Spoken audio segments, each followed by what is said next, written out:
Messieurs, bonjour, c'est un plaisir de vous retrouver. Oui, un plaisir parce que là, les déboires au niveau de ma santé devraient me retenir au lit, mais j'ai dit non, je ne vais pas garder le lit, pas du tout. J'ai le devoir de vous servir, je suis là pour vous servir. Eh bien, je suis là, accompagné de Valentin Dibochat, eh bien, de Spérois Oussinou, de Aristide Kanoussou et du docteur Paul-Marie Wessou. Ils répondent de tous présents sur ce plateau. Valentin Dibochat, eh bien, c'est un plaisir de vous avoir de nouveau, superment bien habillé, en bon porte-nous-bien. Bonjour Valentin. Bonjour Modeste Dossaniwanou. Bonjour à tout le plateau, bonjour à nos amis téléspectateurs et auditeurs, internautes, à tous ceux qui nous suivent sur toutes les plateformes. Merci d'être toujours là.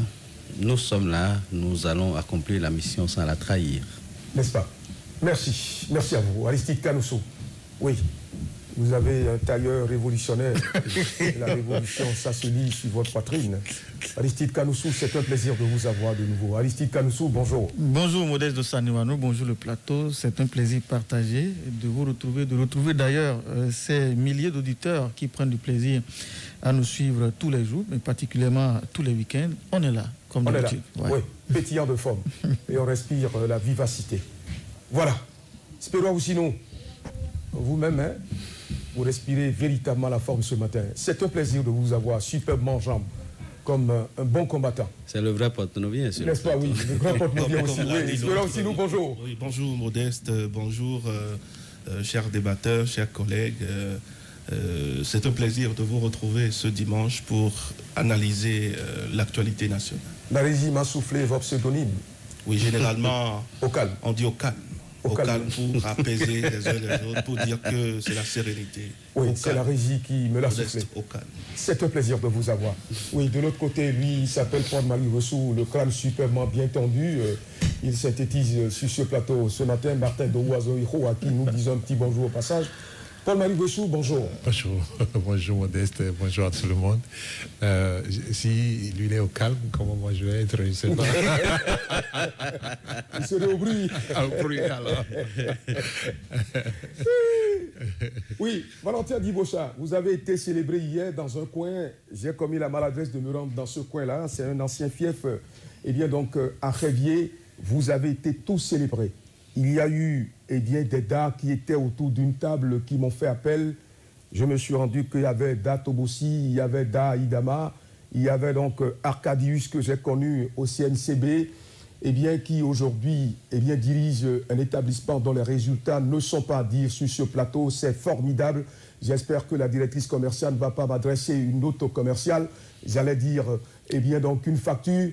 Mais Valentin Dibochat, vous avez été célébré. Vous, Aristide Kanoussou, Spérois Oussinou, Paul-Marie Wessou, Golf TV Africa a été célébré. Je suis reparti très satisfait. C'est vrai que je n'ai pas eu l'occasion de lever suffisamment le coude, mais en réalité, nous avons été célébrés, Valentin Dibochat, et c'est un plaisir infini de vous notifier ce qui se passe en dehors de Golf TV Africa quand les gens suivent l'émission Bonnie Live. Et tenez-vous tranquille, c'était l'émission Bonnie Live qui était sur un portable où tout le monde suivait, sur cette table et dégustait véritablement ce qui se passe sur le plateau ici à GOB Télévision. Je vous tire un grand coup de chapeau, Valentin Dibochat. Merci pour la portée positive que chacun de vous donne à cette émission. Je suis le principal animateur. Vous êtes là également pour nous accompagner, Valentin Dibochat. C'est un plaisir. J'espère que vous n'allez pas mâcher vos mots en direction de ces gens-là. Non, nous tenons à le dire à tous ceux qui nous font les retours. Nous tenons à leur dire merci. Nous ne sommes que des serviteurs inutiles et nous ne faisons que notre devoir. N'est-ce pas? Et ça, c'est très important. En toute humilité, c'est eux qui permettent à nous autres d'exister. Et donc, nous ne sommes rien sans eux. Et c'est grâce à eux, d'ailleurs, que nous avançons. Et nous disons merci à la direction générale qui a permis d'avoir les émissions en différé, en podcast, ce qui permet aux gens d'aller télécharger et de pouvoir suivre. Donc, c'est un plaisir de le savoir. Et nous disons merci à tout Calavi, à Boumé Calavi, tout Rouedo, à tous ceux qui nous suivent depuis Malanville, depuis Segbana, depuis Natitengu, pour en passant par Ketou pour venir, n'est-ce pas, à Lalo et à Torviclin. Nous saluons le Bénin tout entier et nous disons merci de continuer par garder la flamme, parce qu'on a besoin véritablement de ne pas perdre cette flamme de la démocratie qui nous permet d'exister, d'être qui nous sommes. Nous sommes des Béninois et nous sommes fiers de l'être. N'est-ce pas, Valentin Dibochat? Aristide Kanoussou, j'ai envie d'avoir une petite partie de votre cervelle, puisque là, vous avez des fans, vous êtes célébrés véritablement, vous respirez la jeunesse. J'ai envie de revenir à votre âge pour rebondir encore de nouveau, Aristide Kanousso. Oui, encore que la jeunesse est un état d'esprit. Je sais que vous êtes suffisamment jeune, Modeste Dossaniwanou, déjà à partir de votre manière de conduire cette émission, je ne cesserai jamais de le dire. Et nous sommes tous d'ailleurs jeunes parce que c'est ça qui nous permet d'analyser à la façon la plus actualisée tout ce qui se passe dans notre pays, ici et ailleurs. Moi, mes remerciements ne vont pas rester dans les limites des quatre coins du Bénin, mais à tous ceux qui nous reçoivent aussi à l'échelle internationale et qui nous font parfois des retours très très importants. Je pense que à chaque occasion, on va essayer de tirer les leçons qui s'y dégagent et que s'il y a lieu, revisiter parfois nos imperfections, parce que quelqu'un l'a dit, la perfection n'est pas de ce monde, tout le monde est perfectible. Donc on va faire l'effort justement de rester dans la droite ligne du combat commun que nous tous nous sommes en train de mener. Spero Oussino, c'est un plaisir. Modeste Dossaniwanou, oui, il y a eu des moments où nous avions été incompris par certains auditeurs, téléspectateurs. Lynchés parfois. Des menaces d'appel. Les gens disent même qu'on donne conseil à telle ou telle personne, c'est de droit. Et je pense que ce que nous faisons ici, c'est notre apport, c'est notre participation au développement de ce pays. Et chacun doit pouvoir apporter sa pierre à la construction de cette nation. Et nous, je crois que nous le faisons de façon la plus simple possible. Merci à vous. Merci à vous. Merci également à Cardius de la RECAD, à qui je dis un petit bonjour au passage. Oui, Paul-Marie Wessou, vous êtes également sur ce plateau. Vous avez été célébré. Il y a eu des gens qui ont gardé des phrases de vous. Eh bien, ça m'a fait plaisir. Je ne sais pas comment je suis reparti hier, mais je suis reparti satisfait, même si quelque part mon état de santé ne m'a pas permis d'être à la dimension de la célébration d'hier. Eh bien, Paul-Marie Wessou. Ça veut dire que des pots de vin sont restés. À la dimension des whisky. Des whisky. Des bières. Non, mais je voudrais simplement remercier tous les téléspectateurs. C'est vrai, moi aussi j'ai des retours de collègues, de certaines personnes quand même dans mon milieu professionnel. Et je pense que les gens suivent beaucoup cette émission. Cela nous permet de comprendre que nous avons une responsabilité plus lourde que ce que nous pensions et qu'il faut vraiment donc servir ce que nous devons servir pour l'éclairage des populations. C'est à cela seulement que nous devons nous atteler. Valentin Adibocha, eh bien je tiens donc la pensée du jour de vous. C'est vous qui me l'avez proposé, Valentin Adibocha. Aussi haut que vole un oiseau, il finit par se poser. Valentin Adibocha, aussi haut que vole un oiseau, il finit par se poser. C'est vous qui nous permettez véritablement d'aller dans ce sens-là. I want to fly like an eagle. I want to fly like an eagle. Je veux voler comme un aigle, parce que l'aigle, il vole très haut. Il vole plus haut. Mais mon frère, aussi haut que vous aurez beau voler, vous allez atterrir. Alors, a priori, lorsque j'ai pris ces pensées, c'est une pensée africaine, donc nous sommes dans notre matière.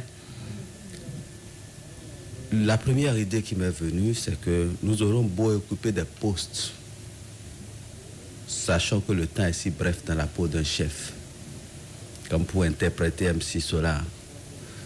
Vous aurez beau rester, un jour vous descendrez.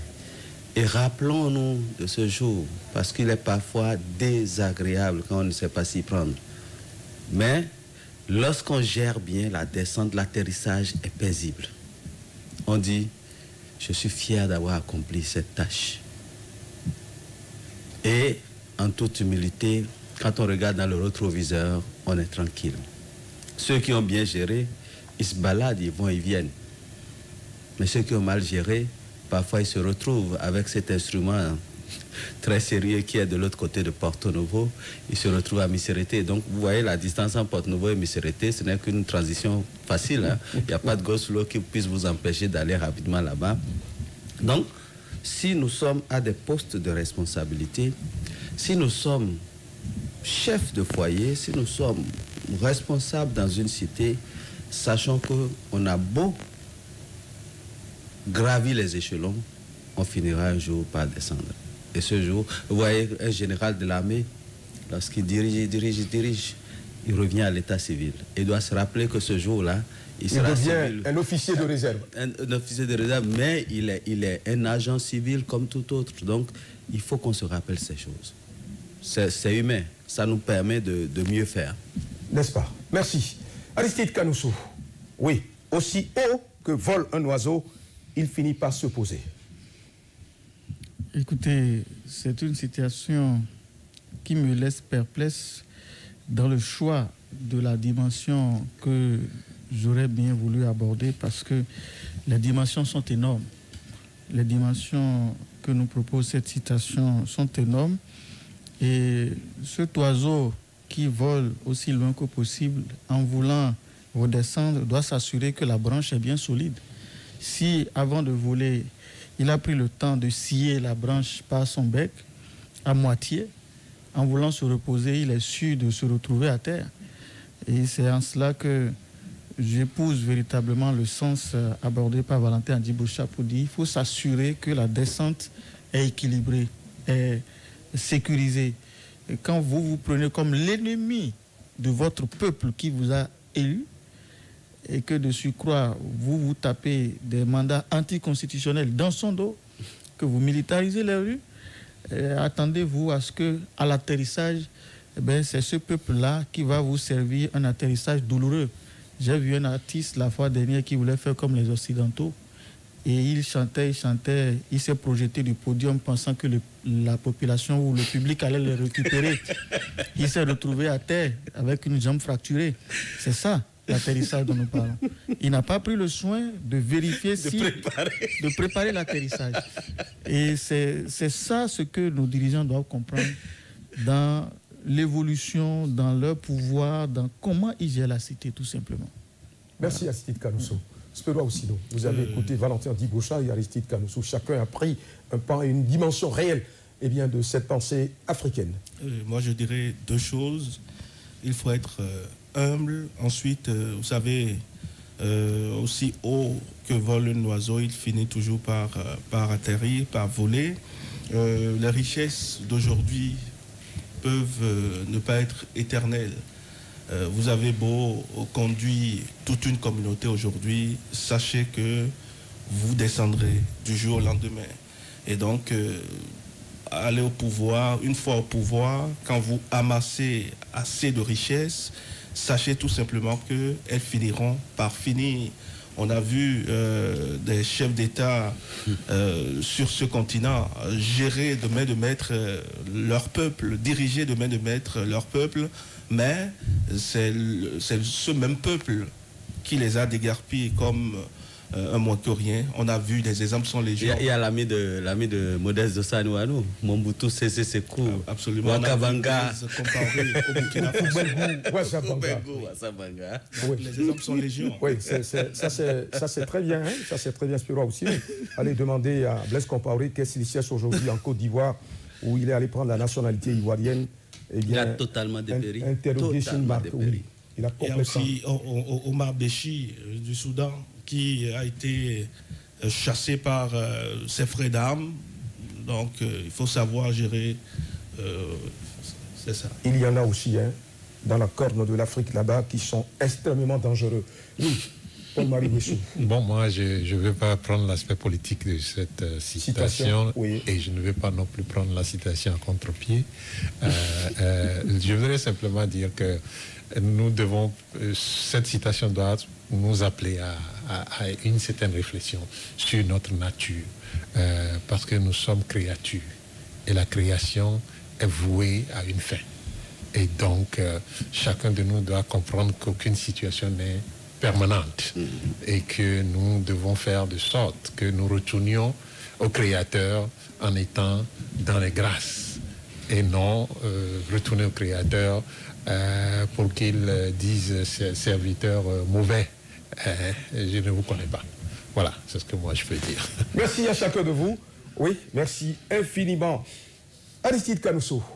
vous avez le devoir de nous faire suivre le premier biscuit de cette émission. J'allais dire l'unique biscuit que vous avez préparé, Aristide Canosso, pour cette émission, pour nous permettre véritablement d'aborder le débat. Le débat qui nous permettra de parler des démocrates, la politique de la chaise vide et surtout nous appuyer sur les décisions rendues récemment par la Cour constitutionnelle. Aristide Canosso, c'est à vous. Oui, nous allons suivre le président de MPL, le Mouvement Populaire de Libération, Espérance TB, qui sera suivi de Éric Ongoundete, président du parti Les Démocrates. Les deux, c'était à l'occasion du Conseil national de ce parti à Porto Novo hier, le Conseil national qui va précéder le Congrès national. À l'occasion, les deux partis de l'opposition ont dit un certain nombre de choses et nous proposons aux téléspectateurs de suivre. On revient sur le plateau. Il m'est agréable de prendre la parole au nom de mes camarades à l'ouverture du Conseil national de votre parti, placé sous le thème « Défi des élections générales de 2026, les militants au cœur de l'action ».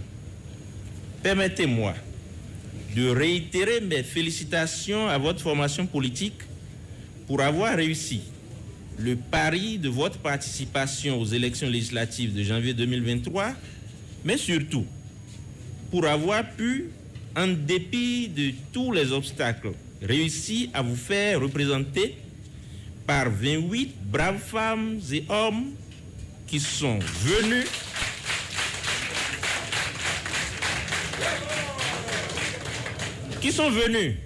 tourner la page sombre de l'Assemblée monocolore exclusive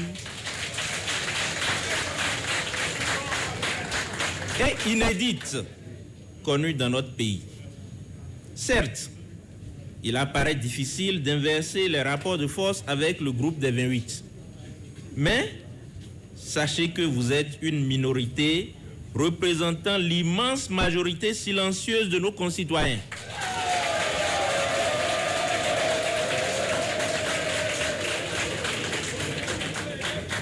Bâillonnés, réduits au silence et qui portent tous leurs espoirs sur vous. J'exhorte les 28 députés issus de vos rangs à rester jusqu'au bout 28. Car, chers frères et sœurs honorables, vous ne faites pas la majorité, mais vous êtes les représentants de toute l'opposition. De toutes les populations béninoises qui s'identifient à travers vous et qui ont confiance en vous pour que tout ne se passe pas à l'Assemblée nationale comme si elle n'y était pas. En prenant la parole ici ce matin, j'ai une pensée pour le professeur Joël Aïvo. Madame Rekia Madougou et tous les autres que je ne pourrais citer au risque d'en oublier, pour leur dire que parfois, la marche vers la liberté peut s'avérer longue, sur un chemin tortueux, mais qu'on y arrive toujours au prix de la persévérance. Il a fallu lutter au prix de lourds sacrifices et convaincre la communauté internationale, la communauté nationale, que nous sommes l'alternative crédible, capable de redonner vie à la démocratie béninoise pour être un peu plus considérée dans la République. Je voudrais remercier tous les acteurs de ce combat qui n'ont ménagé aucun effort pour que nous soyons inscrits sur la liste des partis allant au challenge des élections de 2023. Aujourd'hui, nous continuons de lutter pour que les droits de la minorité au Parlement soient reconnus, pour que nous soyons respectés comme une composante entière et pleine. Nous continuons de lutter pour que la jurisprudence ne danse pas ce rythme que nous avons connu jadis dans ce pays, le saut yo-yo. La jurisprudence de la Cour constitutionnelle est en dents de scie. Elle se promène de la gauche vers la droite au rythme des intérêts de la majorité. Et cela nous gêne, cela dérange, cela ne rassure pas. Mesdames et messieurs, je voudrais à cette étape saluer comme il sied nos conseils juridiques, tous nos camarades qui font le combat pour éprouver les institutions de la République, mais surtout leur donner la chance de se rattraper, de ne pas se vassaliser, de ne pas dénaturer l'administration de l'État, de ne pas continuer de confisquer les quitus fiscaux de nos camarades, de ne pas flanquer, attribuer des impôts indus à certains de nos camarades pour les empêcher de participer aux élections. De ne pas déclarer contre tout bon sens la caducité de documents électoraux en plein processus électoral.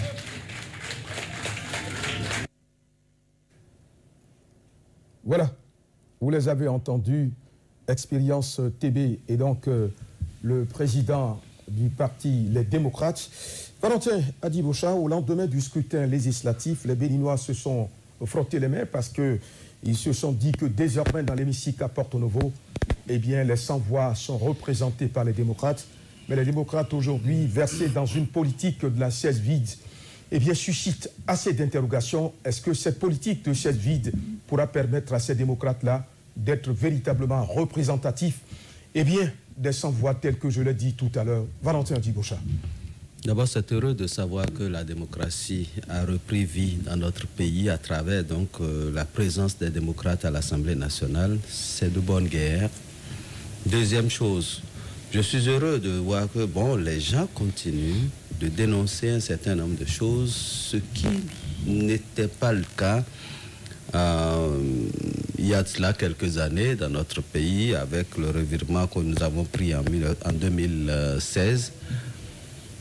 Je suis heureux également de voir que voilà, des partis de l'opposition, à l'occasion des manifestations d'un parti politique, des acteurs de l'opposition se retrouvent et opinent sur les grandes questions qui, dans notre pays, nécessitent débat. Mais quand on aura fini de dire tout ça, personnellement, je suis un peu déçu de l'attitude que nous présentent les démocrates aujourd'hui. Quand je regarde un peu les démocrates, je suis un peu perplexe quant à leur capacité à prendre le relais, quant à leur capacité à faire des propositions, quant à leur capacité à jouer le rôle que le peuple attend d'eux. N'oubliez pas que nous sommes dans un état où, opposant hier, on est mouvancier aujourd'hui et demain on peut retourner encore dans l'opposition. Oui. C'est vrai, on les voit dénoncer, faire des recours, faire des remerciements, mais on ne s'en tient pas à ça. L'opposition, ce n'est pas ça.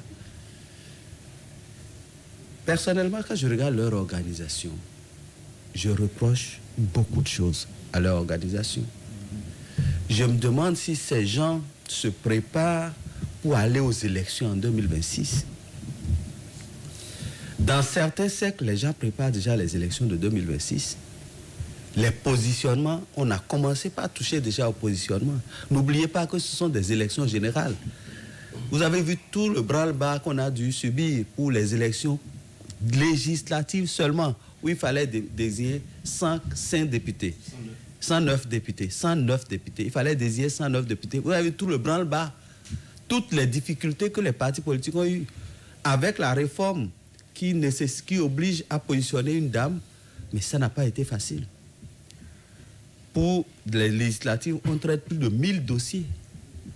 Ça, c'est parce que ce n'est que 3 partis politiques qui ont déposé, qui ont pu passer la première étape. S'il fallait considérer les 13 ou les 13 partis politiques que nous avons au Bénin, vous allez avoir plus de 5000 dossiers. Ça, c'est pour une élection. Mais il y a une élection que les gens n'aiment pas du tout au Bénin. En tout cas, pour ceux qui travaillent dans les commissions électorales, ce sont les communales. Quand vous rentrez dans les locales, c'est carrément la folie. La preuve, on a organisé les dernières élections locales, ça fait combien d'années?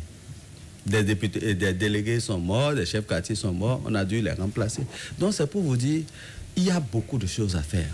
Et j'ai l'impression que dans l'opposition, les gens dorment. Le NPL, par exemple. Le NPL. On dénonce quand on a quelques opportunités de parler sur la radio. Quand je vois Espérance TB, je suis surpris même qu'ils prennent la parole en public. Je suis surpris qu'ils prennent la parole en public. Parce que jusque là, tout ce qui lui a été reproché, il n'a rien dit sur ça. Moi, je suis curieux de savoir, de le rencontrer sur un plateau et d'en parler. Parce qu'on a vu tout ce qui s'est passé au lendemain des élections, toutes les dénonciations, ce n'est pas des choses qui rendent crédible l'opposition dans un pays. Donc, personnellement, j'ai l'impression qu'ils n'ont pas encore compris le message du peuple. Merci Valentin Djibocha, je vais vous revenir tout à l'heure. Aristide Kanoussou, la politique de la chaise vide, inaugurée par les députés du Parti des démocrates, continue de susciter des interrogations. Des députés démocrates qui vident l'hémicycle à Porte-Novo. François Mitterrand a dit, pour véritablement contrôler un système, il faut pouvoir évoluer dans le système. François Mitterrand, feu président de la République, c'est lui qui l'a déclaré. Je ne sais pas si François Mitterrand, il a tort, Aristide Kanoussou. Écoutez, c'est vrai, et c'est clair que je ne suis pas un politologue, mais je crois savoir que j'ai un sens de discernement qui me permet de comprendre que la politique qui se mène à l'Assemblée nationale est une politique qui ne porte pas de fruits, que ce soit pour le parti de l'opposition et pour les partis de la mouvance. Parce que dans un cas comme dans l'autre, ça n'avantage personne.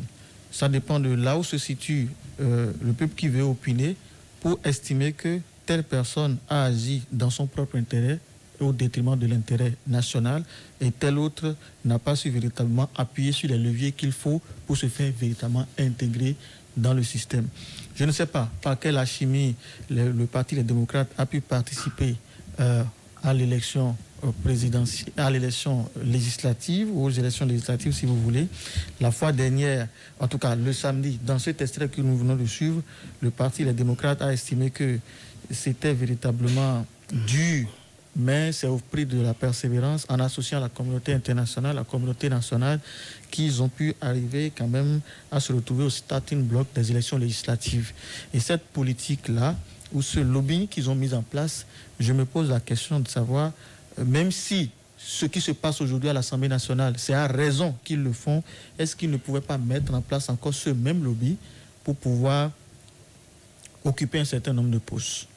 Ce n'est pas les confiner dans le poste de secrétaire que je souhaite, mais je me dis, est-ce qu'à un moment donné, ils ne sont pas capables de mettre en place un lobby pour pouvoir intégrer le système? Mais là aussi, je trouve qu'il y a un risque. Il y a un risque, je vais y revenir. Mais d'entrée, je dirais que le Parti des démocrates, aujourd'hui, pour résumer, ne me rassure pas. Le Parti des démocrates ne me rassure plus parce que, d'abord, il y a des choses élémentaires. On dit le diable est dans les détails.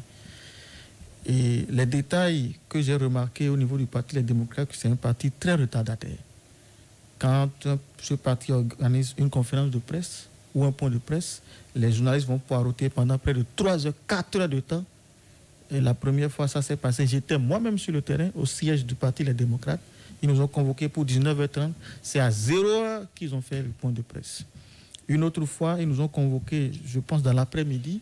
On a fait près de 4 heures avant que le discours ne soit prêt. C'est-à-dire qu'on nous invite, nous on vient s'asseoir et c'est là qu'ils commencent par préparer le discours. Le président Lionel Zissou l'a su à ses dépens. Donc, je me dis, là encore, c'est très grave. Et hier, ils l'ont fait encore hier. Ils ont invité les partis de la mouvance qui ont accepté déjà l'Union progressiste, le Renouveau, qui s'est fait représenter par Odel Aladati et le Bloc républicain par le général Robert Guian. Mais figurez-vous, à 9h, les invités étaient là. Mais les leaders, le président du Parti des démocrates se pointe à 11h. Ce qui est dangereux. La ponctualité, si vous voulez gagner le pouvoir, il faut déjà commencer par corriger ces petits trucs-là. Vous faites poireauter votre peuple, vous faites poireauter vos partenaires, vous faites attendre, impatienter vos invités et vous espérez gérer un pays. On a vu le président d'honneur de ce parti, le docteur Thomas Bouniaï, faire des visites inopinées dans les administrations au moment où il était au pouvoir pour lutter contre les retards au service. Le président Patrice Talon en a fait également sa lutte, même si à un moment donné, les gens ont relâché. C'est dit la ponctualité. Il faut que le parti là s'intègre ça tout de suite. Si c'est un parti qui veut se positionner au pinacle des partis sérieux au Bénin. Sincèrement, s'ils organisent quelque chose, il faut qu'il soit à l'heure et que ça démarre à l'heure. Première chose. Deuxième chose, moi je suis, de mon point de vue, en tout cas de ma position d'analyste, si j'enlève mon manteau de pseudo-journaliste, si vous voulez, ça dépend de celui qui est en train de me traiter de journaliste ou de journaleux, si j'enlève ce manteau-là et que je me mets dans une position d'analyste, parfois je me surprends moi-même en train de jouer un rôle d'opposant. Pourquoi ? Pourquoi dois-je me surprendre en train de jouer un rôle d'opposant? Parce que les opposants ne jouent pas leur rôle. Parce que l'opposition ne joue pas son rôle. Et moi, ça m'embête que les gens me traitent d'opposant, par exemple. Et à cause de ça, je ne peux pas citer combien de journalistes ont été emprisonnés pour ça, parce qu'ils ont voulu prendre le devant des choses, dénoncer les choses qui ne marchent pas. Or, ces partis-là doivent, à partir de leurs différents cadres, dénoncer régulièrement, participer au débat sur les plateaux, se rendre disponibles. Vous avez parlé d'Espérance TB, par exemple. Et effectivement, à part les explications qu'il a données sur sa page Facebook, nulle part, moi, je l'ai vu en train de participer à un débat. Ce n'est pas que les gens ne l'invitent pas. D'accord? Donc, j'estime qu'à des moments donnés, quand moi, je me surprends dans cette position, en train de vouloir corriger les choses, parce que je remarque que l'opposition est obsolète.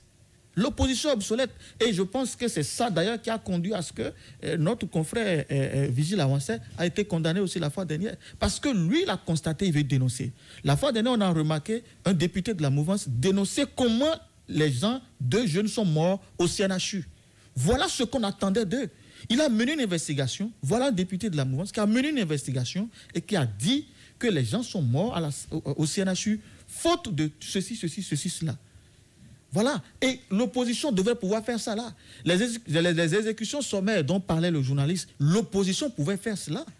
Ce n'est pas forcément la responsabilité de nous analystes, de nous journalistes, d'aller commencer par dénoncer un certain nombre de choses. Donc j'estime que, honnêtement, le Parti des démocrates n'a qu'à commencer par se prendre au sérieux. Et moi, je me refuse, à partir de maintenant, de prendre une quelconque position, d'accord, soit pour pouvoir défendre la restauration d'une quelconque démocratie, si l'opposition ne veut pas jouer son rôle. L'opposition doit malheureusement, votre boulot vous y oblige. Non, mais ça m'oblige, je suis d'accord. Ça m'oblige, mais à un moment donné, je pense que je dois observer la plus grande neutralité possible. Et là, le résultat risque de ne pas s'afficher tout de suite, parce qu'on sera tous là en train de tourner autour du pot. Il n'y aura personne pour dire la vérité, soit à nos gouvernants, soit à ceux qui nous encadrent. Alors que l'opposition est là pour dire cette vérité-là. L'opposition est là pour... Normalement, sur ce plateau, on doit avoir aujourd'hui, mais normalement, je ne sais pas comment ça s'est passé, un député de l'opposition ou au moins un membre un cadre de parti de l'opposition. Eux tous, ils se rendent indisponibles. Qu'est-ce qui se passe? Non, mais sur la question, je souhaiterais, sur cette question, quand même dire un merci à Noureno Achadé qui toutes les fois, quand on l'appelle, oui. Noureno Achadé, lui, au moins, il arrive à nous dégager quelqu'un si vous l'appelez un peu tôt, et ça, c'est à saluer. Alors, donc, pour résumer, sur la question de la politique de la chaise vide, pour clôturer rapidement, je dirais que le parti, les démocrates, n'a pas le choix que de faire ce qui a déjà même appris qu'ils ont déjà occupé les postes. Je ne sais pas si c'est vrai, je vais me renseigner. Et passons à faire sommation d'occuper les postes en l'espace de 4 jours. Je ne sais pas s'ils l'ont occupé effectivement. Ils l'ont occupé, non? Donc, j'estime qu'ils ont compris qu'il faut faire le jeu tout en ne tentant pas de séparer le Bénin. Parce que j'ai lu, ce n'est pas séparer le Bénin qui est le problème. Ce n'est pas diviser pour dire nous sommes de tel camp, l'autre de tel camp qui est le problème. Mais il faut faire savoir ce qui ne va pas et de façon consciencieuse inviter les concernés à corriger ce qui a lieu de corriger. L'opposition n'a qu'à commencer par jouer son rôle. Le Parti des démocrates, honnêtement parlant, est en train de se satisfaire de son score de 28 députés et se limite rien qu'au point de presse et tout le reste. Et je pense que c'est une erreur grave. C'est une erreur grave. Ce parti doit prendre le devant. Le président du parti MP, Lehal, dit ça. Ils sont représentants d'une minorité qui les a portés à l'Assemblée nationale. Et cette minorité porte la voix d'une grande majorité. Cette partie invisible de l'iceberg qui est silencieux et bâillonné, mais qui observe. Donc on veut les observer. On les observe jusqu'ici, on n'a rien. Spero Ousseynou, vous avez écouté religieusement Aristide Kanoussou. L'opposition politique dans un régime de démocratie pluraliste est nécessaire, véritablement. Qu'elle soit donc minoritaire ou majoritaire, l'opposition politique est d'une impérieuse nécessité dans un régime de démocratie pluraliste.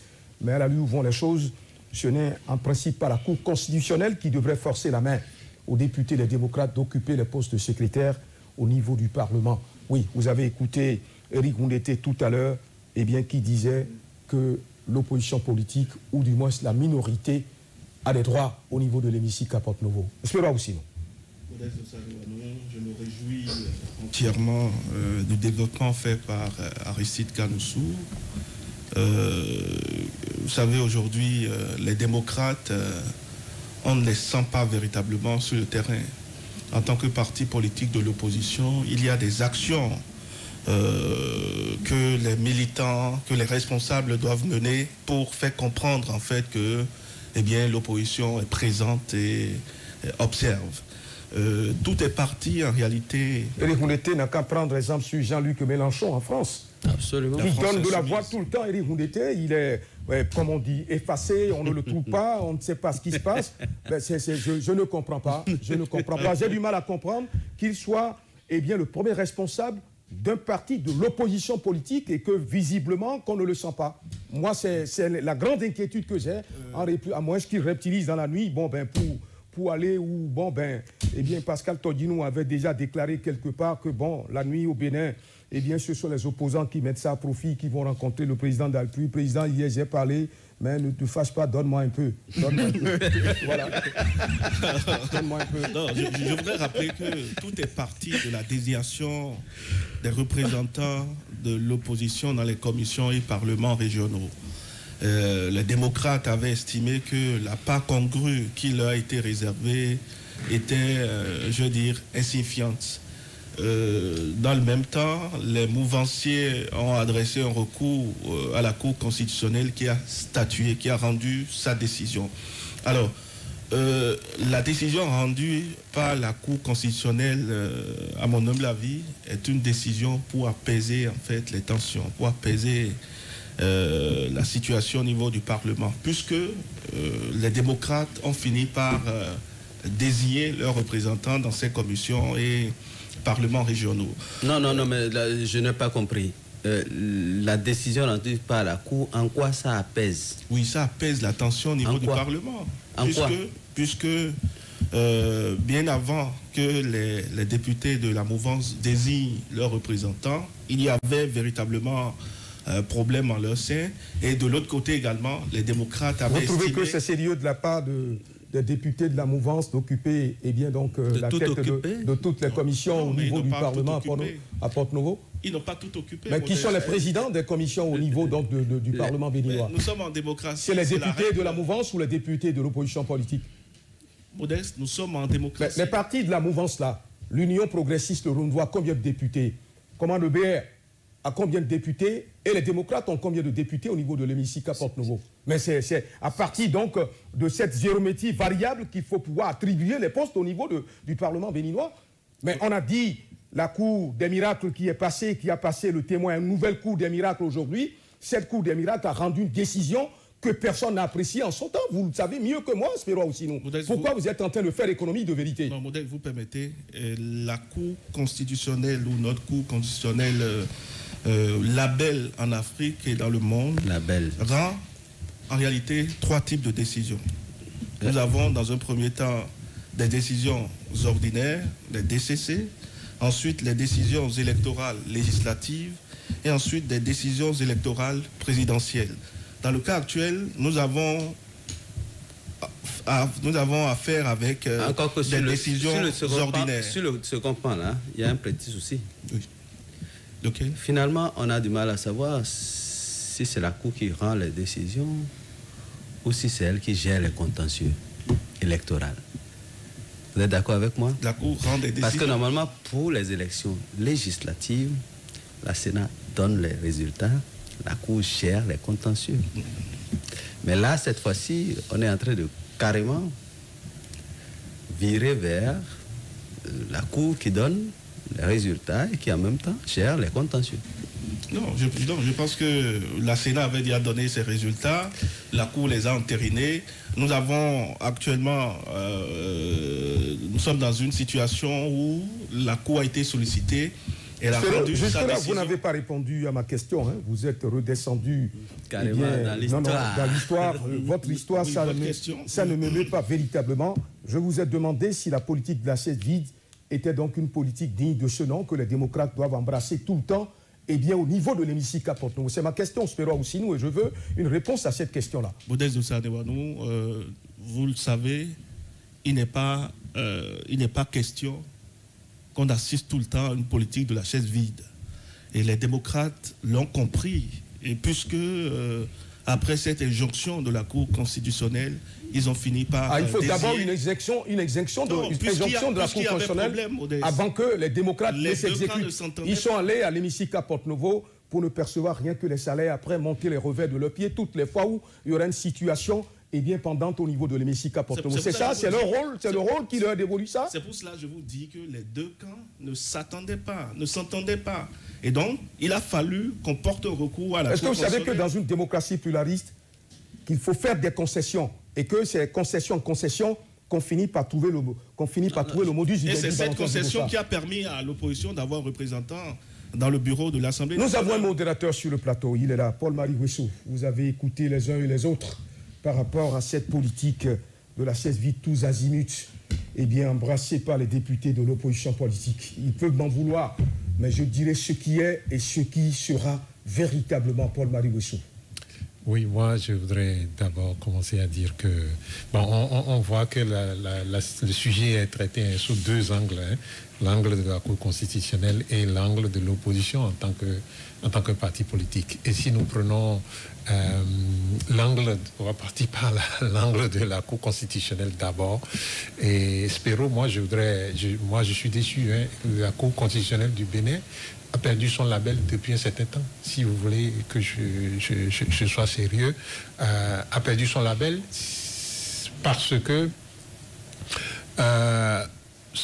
depuis, je vais dire, un certain temps, vous constatez que la Cour prend une décision et son contraire sur le même sujet à tout moment.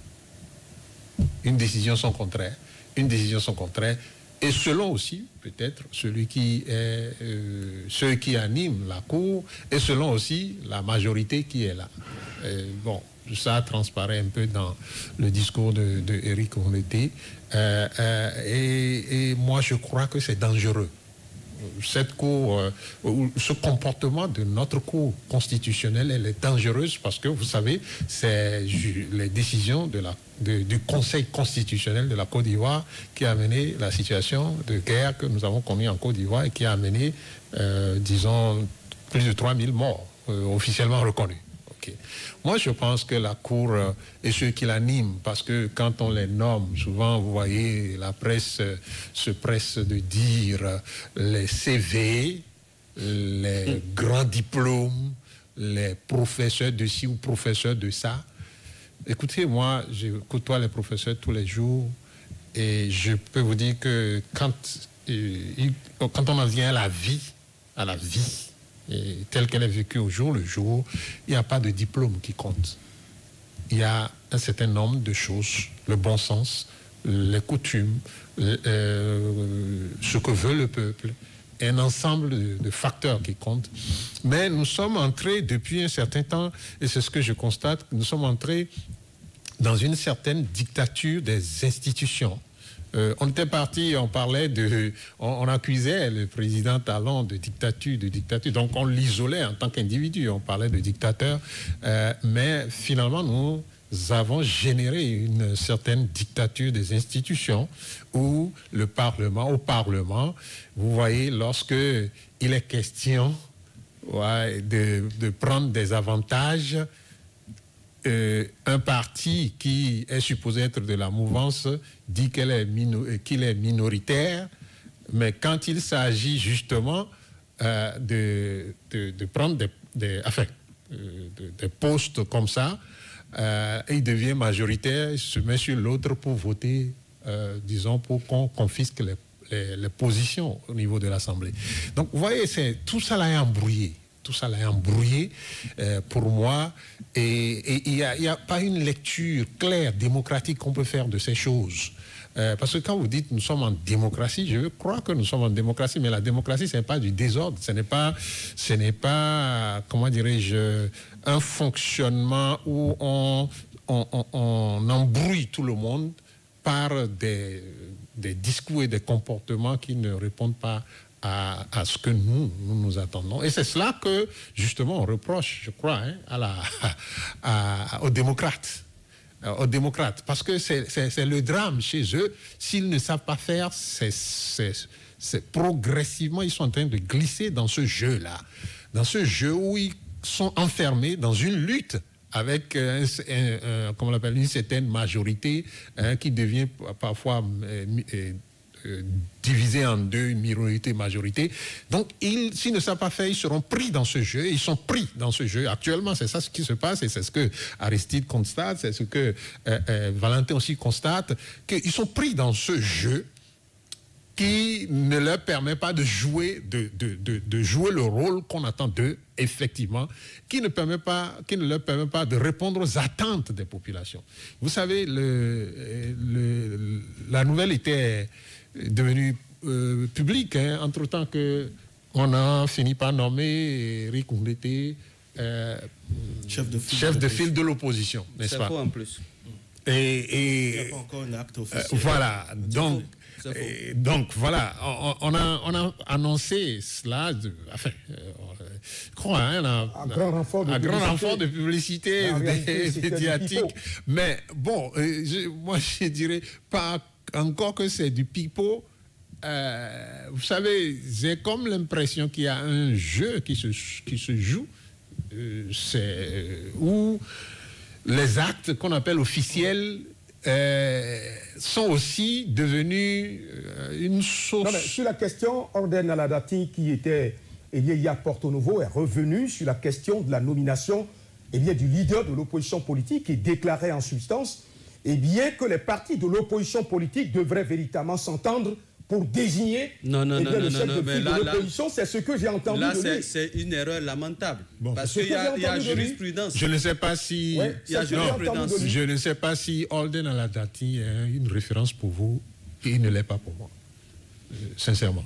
Vous savez, il suffit de regarder, de l'écouter depuis qu'il est entré en politique. Il suffit de l'écouter. Vous mettez ces raisonnements les uns à côté des autres jusqu'ici et vous comprendrez que Orden Aladati n'est pas une référence pour moi. Et je crois qu'il ne doit pas être une référence pour beaucoup de Béninois. En termes de ce que comprendre des faits politiques et des événements politiques. C'est quand même le président de la commission des lois au Parlement. Je suis désolé, on ne devient pas président parce qu'on a un diplôme ou un truc qui vous permet d'être là. C'est une question politique. Il est un homme de droit. Aladati a fait des études dans le droit.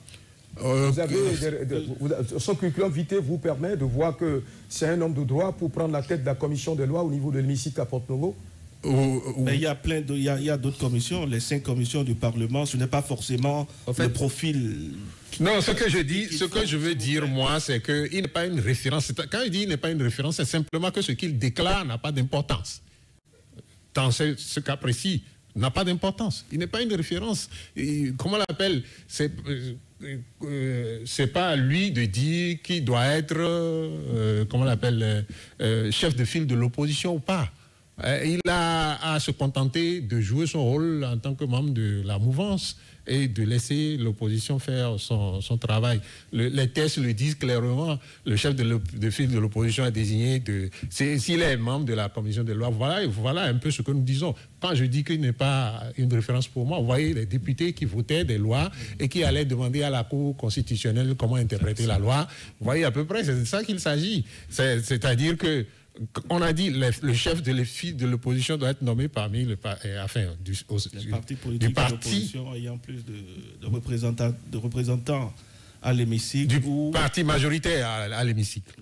Et c'est lorsque il n'y a pas de parti majoritaire à l'hémicycle qu'il faut passer au maire ou quelque chose de comme ça. Alors donc, si lui, comment on l'appelle, le président de la commission de loi... On va évoluer dans le débat. Alors, donc, oui, c'est un peu... Il faut... Voilà, c'est ce que je veux dire. Ce qui est important, c'est de constater qu'on a dit que Eric Brunet a été nommé. Aujourd'hui, on dit qu'il n'a pas l'acte officiel pour cela.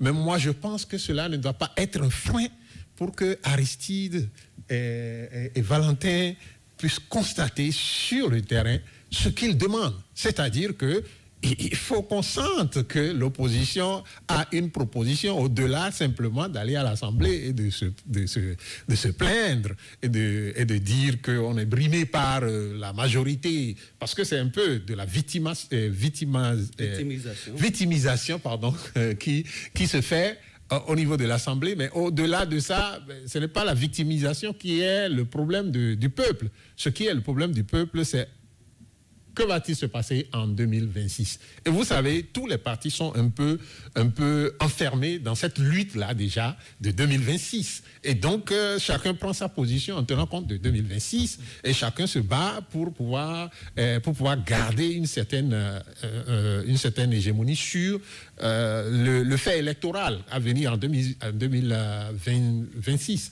Et donc, il faut que le parti de l'opposition se détache de cette guéguerre à l'Assemblée nationale pour commencer à construire une image réelle de parti de l'opposition. Et ça commence par les choses simples que Aristide vient d'énumérer sur ce plateau, à savoir être là à l'heure. Quand vous invitez des gens, soyez là à l'heure. Parce que si vous n'êtes pas là à l'heure, quand on va finir par vous prendre président, alors quand est-ce que vous allez être à l'heure? Vous comprenez? Pendant que vous n'êtes pas encore au pouvoir, vous faites attention. C'est l'habitude, malheureusement, des Béninois. Je connais un ministre du gouvernement du général Caméléon Mathieu Kérékou, paix à son âme, qui vous invite pour 8 heures et c'est à 17 heures qu'il pointe sa tête. Oui. Je ne veux pas citer son nom, c'est un ministre très influent dans le gouvernement de feu président Mathieu Kérékou, dont je tais le nom sur ce plateau, qui est donc spécialiste des retards. Le jour, j'ai conclu sur sa tête en disant que l'originalité de ce reportage réside dans le fait que convoqué pour 8 heures, le ministre chargé de présider la séance s'est présenté à 17 heures. Et depuis ce temps, il a compris qu'en réalité, quand vous invitez les gens, il faut véritablement répondre à l'heure à laquelle vous les avez invités. Paul-Marie Wessou, je ne sais pas si vous avez... Juste à ajouter qu'en réalité, il faut répondre à cette attente-là rapidement, corriger le retard, mais aussi les attentes qui sont légitimes. Exprimez pas Valentin, parce que c'est de ça qu'il s'agit. En fait, les populations ne veulent pas savoir ce que la mouvance fait à l'opposition ou de l'autre côté ou pas, mais veulent savoir si l'opposition répond à ses préoccupations. C'est de ça qu'il s'agit. Et il faut donc répondre aux attentes plutôt que d'être dans la guéguerre là-bas et de croire que, en faisant ça, on fait la victime et puis, on va être... Il serait quand même illusoire de penser que l'opposition se résume aux démocrates et ils-mêmes doivent pouvoir le savoir. Le président du parti MPL, hier, à l'occasion du Conseil national du parti Les Démocrates, l'a dit, il faut absolument que les partis politiques de l'opposition puissent se concerter de temps en temps, puissent se voir et échanger sur des questions cruciales de la vie politique au Bénin.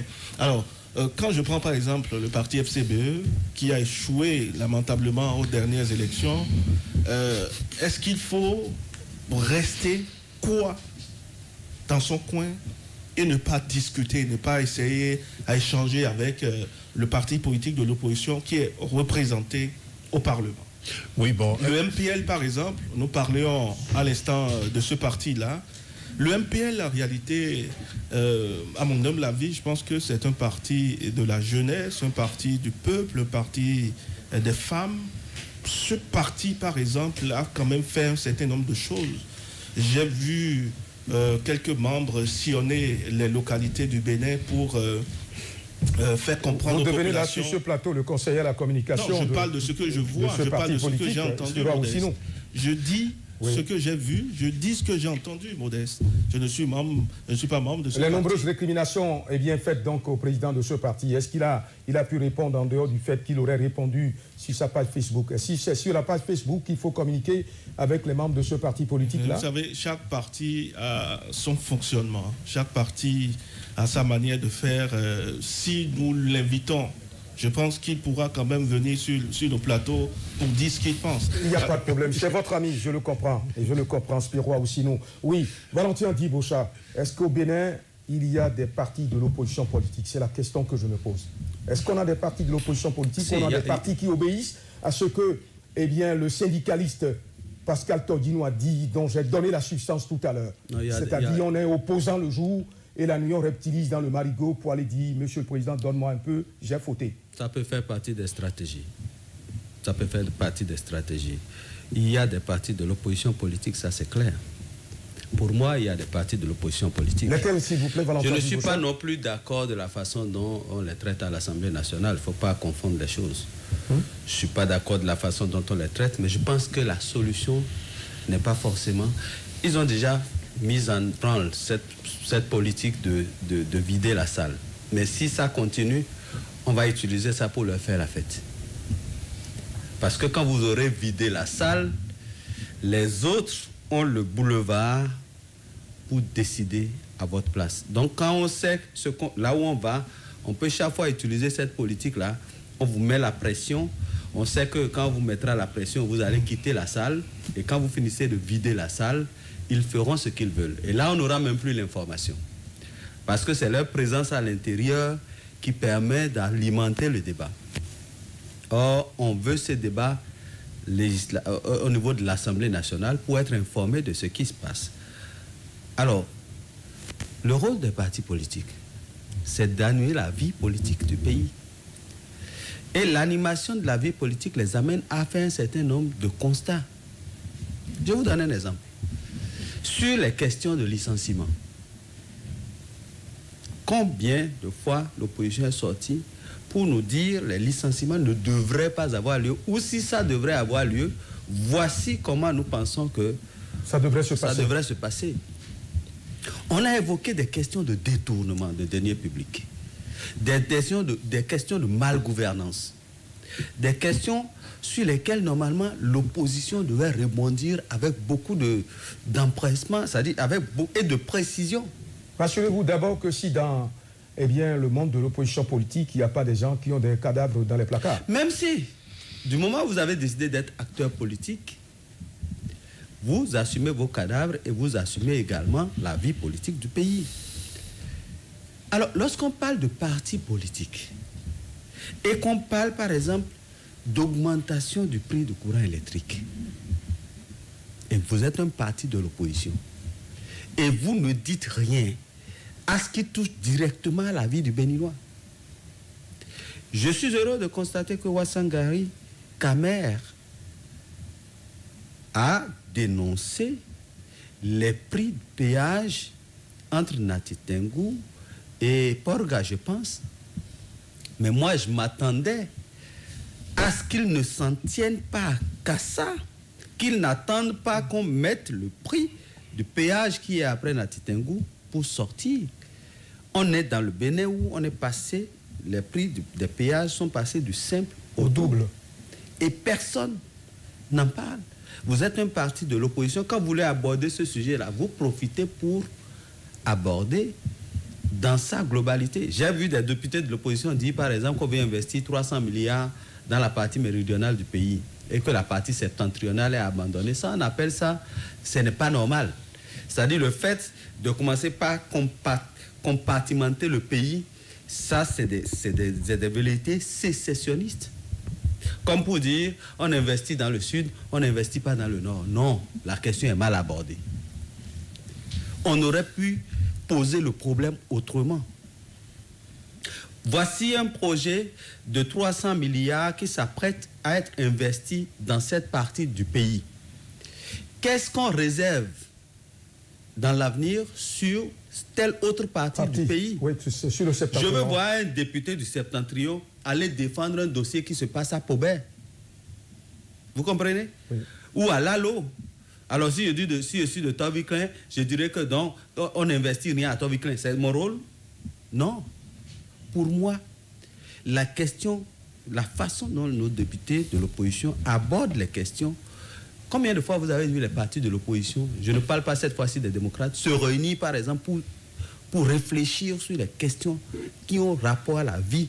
Est-ce que les gens-là s'acceptent? Vous avez le sentiment que ces gens-là s'acceptent véritablement? Bon, quand j'écoute Espérance TB, tout porte à croire qu'il y a une harmonie au sein d'eux, mais sur les grandes questions qui concernent la nation, on doit pouvoir voir la réaction. Quand la Cour constitutionnelle, par exemple, a pris des décisions, je veux voir les partis de l'opposition réfléchir sur des stratégies pour que ces genres de choses n'arrivent plus. Moi, je veux les entendre, par exemple, dire, si nous prenons le pouvoir face à telle situation, voici ce qu'on propose. Vous comprenez un peu? Donc, les grandes questions sont là. L'éducation, la santé des Béninois, les questions environnementales. Quand vous prenez le parti de l'opposition, on doit pouvoir avoir une image. Déjà maintenant, on doit commencer par dégager une image de gens qui, on peut se dire, commencer par avoir une image de leur gouvernement. S'ils viennent au pouvoir, on peut imaginer que telle personne serait, n'est-ce pas, un spécialiste des questions de l'environnement, spécialiste des questions de la santé. Parce que de leurs opinions, on peut commencer par avoir... Vous comprenez? Maintenant, lorsque vous les regardez à l'interne, on a l'impression qu'ils ne sont pas organisés. Il n'y a pas une organisation sérieuse à l'intérieur. Il y a comme une friction à l'intérieur qui ne leur permet pas de sortir des décisions cohérentes. Pour moi, ça pose un problème. Donc, aujourd'hui, on a affaire à des partis qui crient, on nous a tapé, on nous a arraché ce à quoi on a droit, mais qui ne proposent aucune stratégie. Aucune stratégie. On a dit, par exemple, qu'il y a eu des détournements. Je veux les voir. Se prononcer, c'est-à-dire faire des investigations et sortir des chiffres exacts. Exacts. Et dire, voici ce qui s'est passé. Gouvernement, ils ont la capacité, voilà, la loi... Quand votre pantalon est sale, vous ne pouvez pas dire à l'autre que sa chemise est sale. Pas du tout. Vous voyez, vous avez affaire à des gens, vous avez affaire à une majorité qui pense que, bon, être dans une démocratie, c'est la loi de la majorité. C'est-à-dire, la minorité n'existe pas. Dans leur tête, ça n'existe pas. Les gens que vous évoquiez tout à l'heure, là, les députés que vous évoquiez tout à l'heure, quand vous les prenez, dans leur tête, la minorité n'existe pas. Vous comprenez? Quand vous avez affaire à ces gens-là, quand vous avez affaire à des gens comme ça, il faut définir des stratégies très intelligentes pour les contourner. Oui, Valentin, je vais appuyer ce que vous venez de dire, que la minorité n'existe pas dans la tête des députés.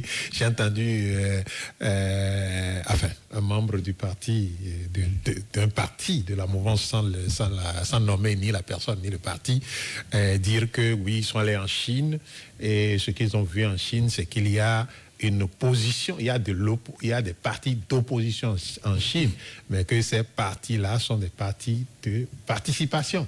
Et donc, j'ai comme l'impression que c'est ce qu'ils veulent. Enfin, je parle des partis de la mouvance, bien sûr. C'est le modèle qu'ils veulent mettre en place. Voilà. Donc, il faut appuyer un peu ce que vous venez de dire. Tout le monde sait à travers le monde que la Chine, c'est une dictature qui ne dit pas son nom. Quand vous levez votre petit bout de doigt, il y a un gros marteau qui tombe sur le doigt et qui écrase complètement et totalement le doigt. Bon, oui, Aristide Kanoussou, je viens à vous. Je viens à vous, Aristide Kanoussou. J'ai du mal, eh bien, je continue de dire qu'en République du Bénin, il n'y a pas de parti de l'opposition. Quand vous écoutez certains députés de la mouvance, ils nous disent ceux que vous appelez les opposants, là, ce n'est pas des opposants. Hein. Mieux, il y en a qui disent que c'est une opposition fabriquée. Aristide Kanoussou. Je veux comprendre. Je reste dubitatif sur la question, mais je veux comprendre. Opposition fabriquée, c'est ça, fondamentalement. Parce que là, eh bien, il y a des gens qui véritablement disparaissent de cette opposition politique et n'apparaissent que quand il y a de grands rassemblements. Aristide Kanoussou. Je sais une chose, c'est que, quelle que soit la durée que va avoir le bois sous l'eau, il ne finira pas émerger, n'est-ce pas? Et c'est dit que la vérité finira par triompher. Et tous ceux-là qui se jouent du peuple en se montrant comme opposants à la face, mais qu'à l'intérieur... Alors qu'en réalité, ils sont les champions de donne-moi un peu. Donne-moi un peu, et qui reptilisent, pour vous emprunter le mot, la nuit, vers le chef. Encore que reptiliser pour aller chez le chef, ce n'est pas interdit. Mais c'est de rester logique et droit dans ses bottes par rapport à la vision du peuple qui est important, sans pouvoir diviser le Bénin, parce que je ne suis pas dans cette logique, moi.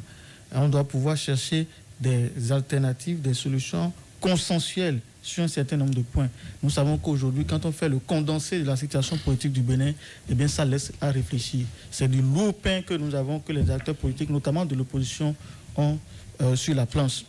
Et cela dit, je continue de douter sur l'avenir de ces partis de l'opposition.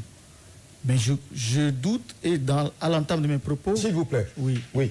Valentin Dibosha, on a combien de partis de l'opposition politique aujourd'hui? Il y a le NPL, il y a les démocrates et les Foscori. Il y a la NFN, Restaurer l'espoir. Il y a Restaurer l'espoir.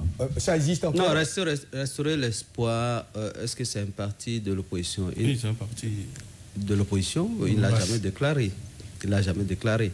Mais c'est un parti, peut-être, à partir de ses actions, on peut dire qu'il est un parti de l'opposition.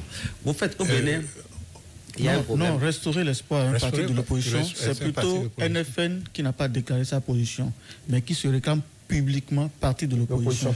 Mais il ne s'est pas enregistré comme parti de l'opposition politique. Mais on a un souci. Et même chose avec, je pense, MPL aussi. Et MPL, il y a une neutralité au niveau de ce parti. Il ne s'est pas déclaré véritablement parti de l'opposition, mais se réclame parti de l'opposition. Mais les FCBE, ces partis n'ont qu'à faire des déclarations officielles pour nous dire exactement quelle est leur position en République du Bénin, que l'on cesse d'entretenir l'hypocrisie souriante. Il y a aussi le parti GSR qui est de l'opposition, la Grande Solidarité Républicaine. Donc les partis qui sont reconnus véritablement là, il y a les FCBE, le parti les démocrates. Et je pense que ça doit être le GSR là, si je ne me trompe pas. Donc voilà ces partis-là qui sont de l'opposition. Ça doit être 3. En tout cas, nous allons réactualiser la liste. Mais il est clair que NFN et MPL n'ont pas véritablement déclaré leur position.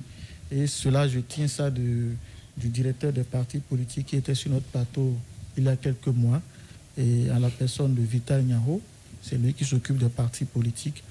Alors, en résumé, il faut retenir tout simplement que le parti de l'opposition, les démocrates, moi, a commencé par semer du doute dans ma tête. Mais à l'entame de mes propos, comme je le disais, je me suis offusqué du fait qu'on me laisse, moi, jouer leur rôle à leur place. C'est parce que je suis conscient de mon fort intérieur que ce qui se passe à partir du petit sens de discernement que j'ai n'est pas logique. C'est parce que je trouve qu'ils sont brimés, je trouve qu'ils sont confinés, je trouve qu'ils sont battus dans une boîte de je ne sais pas, de conserve, si vous voulez. Donc, et là, c'est à partir de ce moment-là que moi je prends un certain nombre de positions. Mais aujourd'hui, j'estime que ça devrait venir de ce parti de l'opposition. Déjà observé, j'ai l'impression qu'il n'était préoccupé que par les élections. Pas genre, c'est vrai, les partis aujourd'hui, c'est comment faire pour gagner le pouvoir, participer aux élections et gérer. Nous sommes d'accord que le parti, c'est pour gagner le pouvoir. Mais, dans le même temps, il faut penser au peuple à la base. Il faut penser au peuple à la base. Et c'est pour cela que nous, on aurait aimé, comme le président de la Résistance le fait, vous avez cité son nom tout à l'heure, Candidat Zanahi, il faudrait que le parti de l'opposition, notamment le parti des démocrates, qui aujourd'hui a tout fait, a démontré qu'il est au-dessus de la mêlée, il a mis en place un lobby, il a tout fait, il a frappé à toutes les portes pour pouvoir non seulement participer aux élections, mais gagner les élections à partir de 28 députés. Donc je suggère que ce même lobby-là se poursuive. Et dans le même temps, quand on fait des critiques, nous voulons qu'ils montent au créneau. Quand ils montent au créneau, ce n'est pas pour incendier le pays. Non, non, non. Ce n'est pas pour diviser le pays. Mais c'est pour démontrer par A plus B ce que ceux d'en face sont en train de commettre comme actions, ce que ceux d'en face sont en train de faire et qui est en train d'écumer notre pays. Vous avez vu, les deux partis de la mouvance ont donné un exemple de leur stratégie aux partis de l'opposition. Et s'ils savent lire dans les lignes, ils doivent pouvoir constater. Ils ont accepté de venir participer à leur conseil national. Ils ont même tenu un discours devant eux. C'est comme ils leur ont tendu la main. Ils ont fini de les sevrer à l'Assemblée nationale et viennent ici maintenant à leur conseil national pour leur dire calmez-vous, je vous tends la main. Tout en sachant qu'il n'y aura plus revirement, tout en sachant qu'ils ne feront plus marche arrière. On ne va plus leur donner les postes de président des commissions, on ne va plus leur donner les postes de rapporteur et tout le reste. Mais ils viennent leur tendre la main. Et moi, je suggère que dans cette politique de main tendue, même si c'est de la façade, il faut que les partis de l'opposition profitent et rentrent dans leur jeu. J'ai entendu des politiciens dire dans ce pays, il faut aller dans le camp de l'adversaire pour aller le battre dans son propre camp. Donc il n'a qu'à rentrer dans le jeu du parti de la mouvance et peut-être aller le gagner dans son propre jeu. Alors les politiques de chaise vide dont vous parlez, vide l'Assemblée nationale, en tout cas à ma connaissance, je n'ai pas encore vu des députés, les démocrates, vider l'Assemblée nationale. En pleine session ou je ne sais quoi. Oui, non, fait non, déjà deux fois. Non, non, fois. Pas en pleine session. Au fait, il y a eu, au moment où ils devraient faire les élections des membres des commissions, d'accord, et ils avaient déjà fait un lobby. Selon les recoupements que j'ai eus, ils se sont déjà réunis, opposition et mouvance, pour dire, moi je veux tel poste, tel poste, tel poste. On ne peut pas refuser ça, parce que quand vous allez à l'Assemblée nationale, vous faites un corps. Il faut pouvoir discuter du pays ensemble. Donc ils ont discuté, mais ils ont remarqué, l'opposition a remarqué que la mouvance ne voulait rien lui donner. Donc, et malgré ça, l'opposition avait proposé. Et une fois le jour de l'élection, l'opposition a constaté que la mouvance est restée sur sa position de tout prendre et lui laisser la part congrue. Donc c'est là, à la fin, comme les 4 élections ont déjà eu lieu, au niveau du 5e poste, ils ont dû vider la salle. C'est ce qui s'est passé. Donc ce n'est pas que...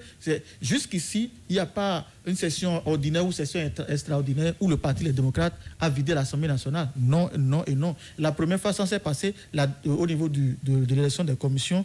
La deuxième fois, quand la Cour a demandé de reprendre, ils ont voulu reprendre, ils ont refait la même chose, ils ont réservé toujours la part congrue aux démocrates et ils ont vidé la salle à ce niveau-là. Donc, il ne faut pas faire de la confusion à ce niveau. Maintenant, je continue de dire que l'opposition taciturne que nous avons sur les bords doit sortir de ce sentier battu pour jouer son rôle. C'est très, très important pour moi. Parce que moi, quand je vois les journalistes jouer ce rôle à leur place aujourd'hui et se font enfermer, se font emprisonner, se font menacer et se font détruire par je ne sais qui, je pense que c'est l'heure à sonner pour que ces partis de l'opposition puissent prendre leurs responsabilités.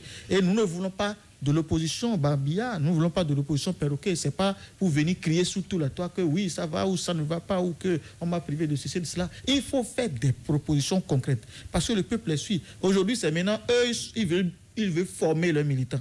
Quand je suis le président du Parti démocrate, c'est aujourd'hui qu'ils veulent former les militants. C'est aujourd'hui qu'ils veulent leur enseigner le sens de la solidarité et tout le reste. C'est vrai que le problème de militantisme, ça se pose au Bénin, mais je pense qu'ils sont vraiment en retard. Ils sont véritablement en retard et je considère qu'ils sont dans une position de trop se satisfaire des 28 députés qu'ils ont. Or, le travail qui les attend, c'est un travail plus lourd. Et je vous l'ai dit tout à l'heure, quand on schématise, quand on fait le condensé des situations que nous avons au Bénin, ce n'est pas ce que les démocrates sont en train de faire là. Il faut commencer par les petits détails et je ne reviendrai plus là-dessus. Spera Oussinou, je viens vers vous encore une nouvelle fois pour vous demander si on peut parler d'opposition politique en République du Bénin. C'est vrai qu'il y a une opposition au niveau du Parlement béninois, une opposition qui me laisse dubitatif sur un certain nombre de choses. Est-ce qu'on peut parler de l'opposition politique véritable aujourd'hui en République du Bénin, contre cette opposition qu'on a connue dans le bon vieux temps, avec le professeur Albert Thébo, paix à son âme, avec d'autres, et qui, n'ont pas fait de cadeau du tout à la gouvernance de Nicéphore Dieudonné Soglo, et pourquoi pas du général caméléon Mathieu Kérékou.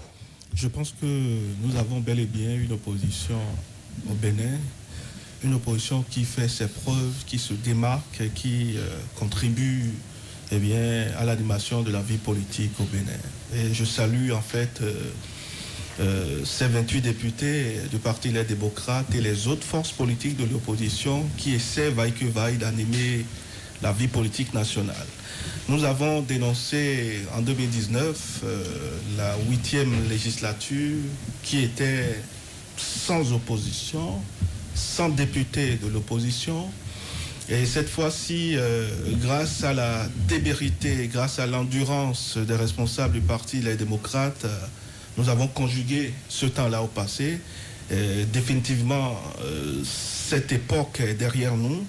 Alors, je voudrais ici féliciter en fait cette opposition, tout simplement parce que grâce aux démocrates, ils ont permis à ce qu'on redonne vie en fait au Parlement. Le Parlement, entre-temps, monocolore, et aujourd'hui multicolore. Avec multicolore, je dis multicolore. L'autre chose aussi nous dans ces œuvres intellectuelles. Oui, l'autre chose, c'est que l'opposition a fait bouger les lignes.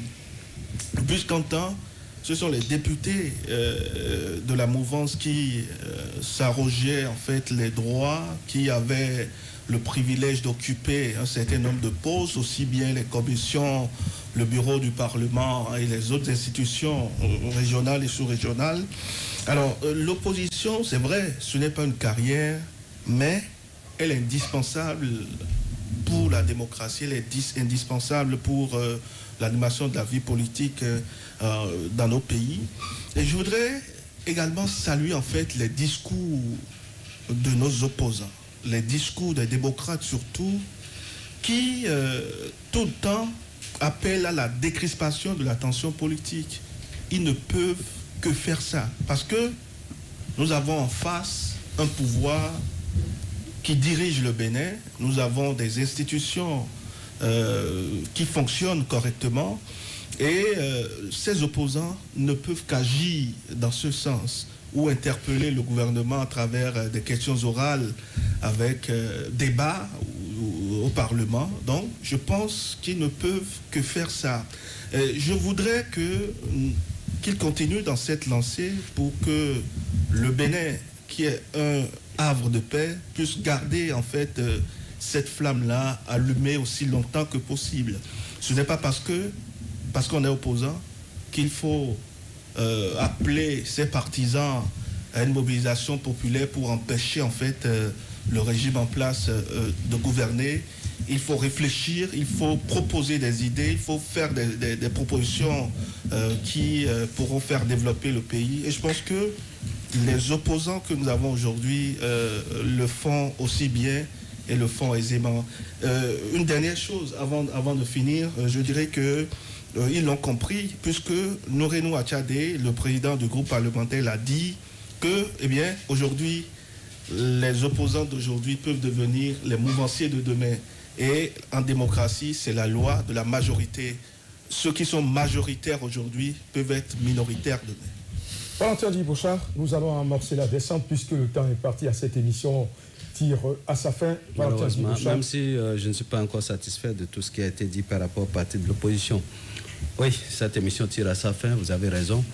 Je voudrais simplement dire, c'est peut-être, je comprends un peu, hein, Eric Koundété, lorsque on sait qu'il s'est beaucoup engagé pour l'arrivée de Talon au pouvoir, il y a de quoi qu'il soit un peu réservé parce que là, il n'a peut-être pas eu tout ce qu'il attendait du président Talon. Ça peut justifier un peu sa réserve, mais trop de réserve tue la réserve. Deuxième chose, je voudrais voir les partis politiques organiser des formations au niveau de la jeunesse, de nos communes. Travailler, ça ce sont mes propositions, travailler sur des questions sensibles. Lorsqu'on parle du chômage, qu'est-ce que le parti politique, la démocrate, propose par exemple? Qu'est-ce qu'il propose au niveau local, au niveau des communes? Quel est leur engagement dans la gestion de nos communes? Les différentes politiques mises en œuvre. Je voudrais voir le parti de l'opposition animer véritablement la vie politique à travers des actions. Je voudrais les voir, par exemple, faire un certain nombre d'actions, la salubrité, par exemple, engager des actions de salubrité dans les communes. Je voudrais les voir sur un certain... opiner sur les questions essentielles. Quand on parle des détournements, quel est leur avis sur les détournements? Qu'est-ce qu'ils proposent comme alternative? Lorsqu'on parle du courant électrique, de la SBEE, lorsqu'on parle du soja, lorsqu'on parle de l'agriculture, par rapport à tout ce qui se passe, qu'est-ce qu'ils proposent? Parce que pour nous, ce qui nous permet de les apprécier, c'est l'alternative qu'ils proposent. Quand nous, on sera là, voici ce qu'on veut faire. Et aujourd'hui, vous savez que les mots ont tout leur poids. Donc pour moi, loin de faire la politique de la chaise vide, c'est une stratégie. Mais elle ne porte pas ses fruits, il faut changer de méthode. On les attend. Ils ont organisé le Conseil national qui annonce les grandes assises, le Congrès national. On les attend. Lorsque, par exemple, des partis de la mouvance n'ont pas fait leur congrès, que pense l'opposition de cela? Vous comprenez un peu? Donc, lorsque, par exemple, on quitte le siège, on est secrétaire général du parti et qu'on passe maintenant au président, dans un contexte comme ça, on veut les entendre sur tout ce qui se passe dans le pays. On veut les entendre, on veut les voir. Je sais qu'ils font ce qu'ils peuvent, mais pour l'instant, ce n'est pas encore ça. Si on veut prendre le relais des deux partis que je vois là. Spera Oussinou, votre mot de la fin, s'il vous plaît, pour conclure cette émission. C'est vrai qu'on n'a pas véritablement réussi à nous étendre sur toutes les dimensions de l'opposition politique en République du Bénin, mais je voudrais que vous m'aidiez à conclure cette émission. Votre mot de la fin, Spera Oussinou. Merci, Modeste Anéwanon. Je voudrais rappeler juste une petite chose. Hier, le président Eric Ndete l'a dit. Vous savez, dit que au début de la création du parti, ils ont été confrontés à d'énormes difficultés, notamment la reconnaissance du parti. Il a rappelé les difficultés rencontrées à l'époque avec le ministère de l'Intérieur, où ils faisaient des allées et venues pour déposer officiellement leur parti. Cette étape-là est passée. Il faut désormais que ce parti puisse aller véritablement au contact des populations et proposer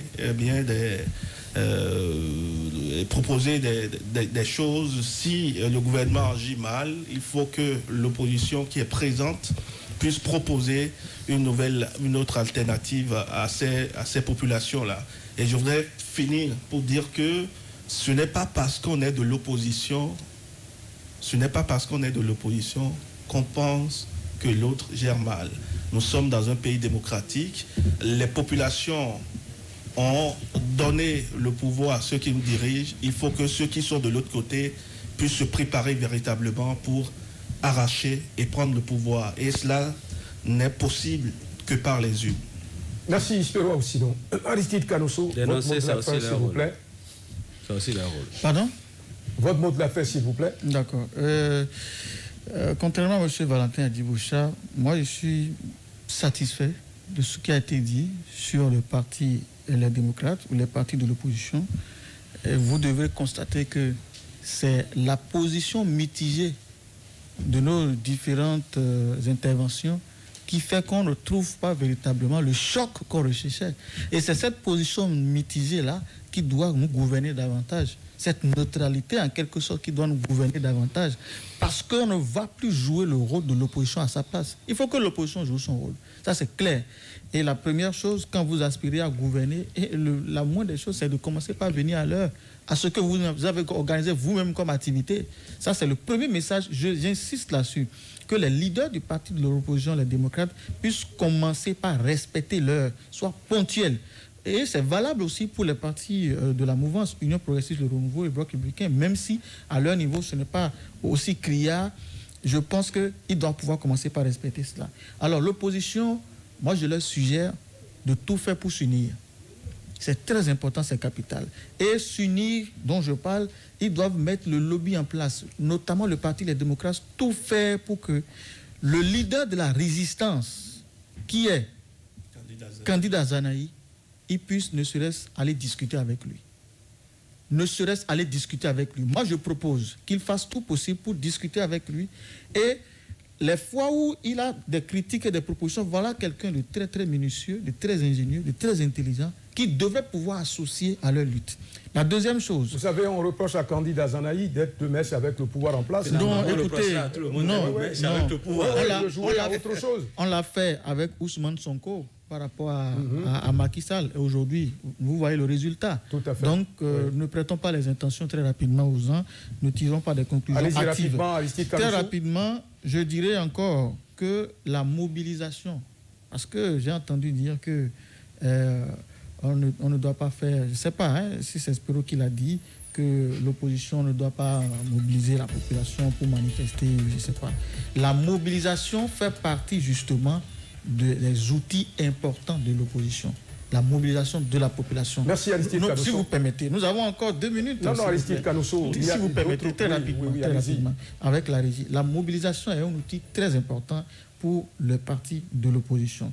Deuxième chose, le débat, la discussion, c'est très important. Et quand je parle de mobilisation, il faudrait que les gouvernants, tous ceux qui sont les préfets, les maires, puissent à des moments donnés, quand on demande une autorisation pour marcher, même si c'est marche pacifique, qui donne l'autorisation et que cela participe véritablement à ce que l'opposition prenne ses marques dans notre population. Deuxième chose, il faut qu'il y ait des débats autour des sujets. Parce que quand vous ne créez pas les débats autour du sujet, quand vous n'allez pas creuser l'abcès pour pouvoir discuter, échanger, l'opposition, ce n'est pas rester dans son camp pour dire nous sommes opposants. Il faut aller vers ceux à qui vous reprochez des choses, leur dire voilà ce que nous vous reprochons. Et c'est quand ça ne marche pas que vous allez à la mobilisation. Aristide, on a parlé de mot de la fin, s'il vous plaît. Oui, le mot de la fin. Mais dans le mot de la fin, je peux proposer... Non, s'il vous plaît, le mot de la fin. D'accord, je finis très rapidement. Alors, je ne voudrais pas que nous continuions dans l'émotion. Parce que généralement, quand on dit l'opposition n'a qu'à prendre les rênes des choses, l'opposition n'a qu'à faire ceci et cela, quand les opposants viennent, on constate qu'ils sont plus pires que leurs prédécesseurs. Alors, cela ne devrait plus arriver. Et c'est pour cela qu'on veut des gens qui ont des programmes. Et quand vous avez des programmes, il faut dès maintenant donner vos programmes pour qu'on voit clair dans vos programmes. Et là, on n'est plus rassuré que demain, vous ne serez pas quelqu'un qui est venu parce que vous voulez vous venger contre telle ou telle personne et vous avez pris le pouvoir et vous ne savez pas quoi en faire. Merci. Oui. Valentin, non, Paul-Marie Wessou. Aristide va faire. Bon, il n'y a pas qu'Aristide. J'ai comme l'impression que je suis complètement oublié pour cette émission. Bon, c'est satisfait ou pas? Bon, c'est la deuxième fois que j'ai pris la parole. Donc, moi, je voudrais simplement quand même dire tout ce que nous avons dit ici revient à une seule chose, c'est qu'on veut voir l'opposition. On veut savoir quel est le programme de gouvernement, si c'était l'opposition qui prenait le pouvoir après, quel est son programme, et dans ces différents compartiments, pied à pied, nez à nez, avec le programme qui est en cours là, qu'est-ce que ça représente? Ça mettra plus en valeur ce que l'opposition pense du pays, plutôt que de s'enfermer dans la guéguerre au Parlement, parce que la guéguerre au Parlement, c'est un aspect de la vie politique de notre pays, ce n'est pas ce que les populations attendent de l'opposition. Merci beaucoup. Merci Paul-Marie Wessou. Oui, Valentin Dibochat, c'est complètement terminé puisque la régie réclame l'antenne déjà de l'autre côté. Votre mot de la fin, s'il vous plaît. Bon dimanche à chacun et à tous. Merci. Merci à vous. Merci donc à Aristide Canosso, merci à Spero Aoussinou, merci à Valentin Dibochat, merci au docteur Paul-Marie Wessou qui n'a pas eu beaucoup de temps dans cette émission puisque là, il y avait un certain nombre de choses.